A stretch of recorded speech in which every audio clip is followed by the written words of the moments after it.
फाइज़ की माँ आती है और आकर कहती है अब तुमने मुझे कोई धमकी दी तो फिर तुम्हारी ज़िंदगी का एहतमाम मैं खुद करूँगी। नासिर कहता है मेरे पास कोई और रास्ता नहीं है, मुझे इलाज के लिए पैसे चाहिए। इसकी माँ कहती है तुमने हरीम को ब्लैकमेल कर लिया, मुझे आज के बाद ब्लैकमेल मत करना। इन सारी तैयारियां कर कर वापस जा रही होती है, तभी लाइबा का फियांसी मिलता है और कहता है मैं मजबूर था इसलिए वहाँ शादी वाले दिन एंड टाइम पर मुझे इनकार करना पड़ा। क्या आप मुझे लाइबा से एक बार मिलवा सकती हैं? हरीम कहती है बुज़दिली होती है, अगर साथ देना हो तो इस बात का जिम्मेदार अपनी माँ को मत ठहराओ। लाइबा अपनी माँ से पूछती है आप कहाँ से आ रही हैं? अभी की जिंदगी में आग लगा दी है आपने, ये जो कुछ आपने किया है वो सब कुछ मेरे सामने आया है, मेरी जिंदगी खराब होकर रह गई है, अभी भी आप बाज नहीं आई। उसकी माँ उसे थप्पड़ मारती है और कहती है कि बस बहुत बोल लिया तुमने, जो मुझे ठीक लगेगा मैं वही करूंगी। लाइबा वहां से गुस्से से चली जाती है। नसीर की माँ कहती है कि दिल्ले हुमा तो मेरी मौत का इंतजार कर रही थी, खुद मर गई, उसे क्या पता था कि इतनी कम लिखी है।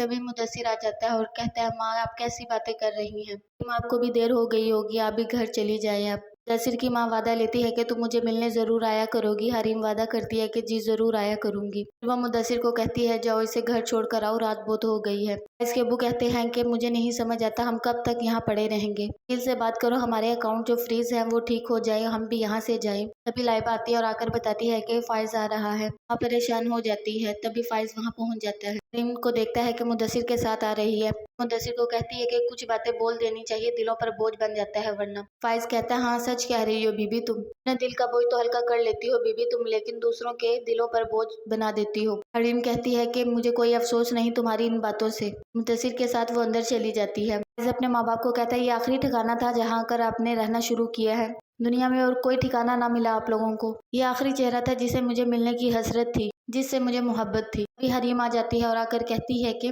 जो आप समझ रहे हैं वो गलत है। फाइज फिर भी हरीम को बातें सुना रहा होता है। फाइज के अब्बू कहते हैं इनका बहुत बड़ा एहसान है हम पर। फाइज कहता है जब दुकान अच्छी हो तो खरीदार अच्छे मिल ही जाते हैं, ये अपनी जिंदगी में आगे बढ़ना चाहती है। उसके अब्बू कहते हैं बस फाइज बहुत बोल लिया तुमने, मेरी बेटी को आजाद करो। फाइज की माँ कहती है हाँ बेटा इसे आजाद कर दो, जैसा ये चाहते हैं वैसा कर दो। लेकिन फाइज के अब्बू कहते हैं इनके बहुत एहसानात हैं, फाइज सोच समझ कर बात करना। हरीम के अब्बू कहते हैं अनजान इंसान की भी मदद कर देनी चाहिए, हमने आप पर कोई एहसान नहीं किया। फाइज के अब्बू रोकते हैं कि तलाक मत देना।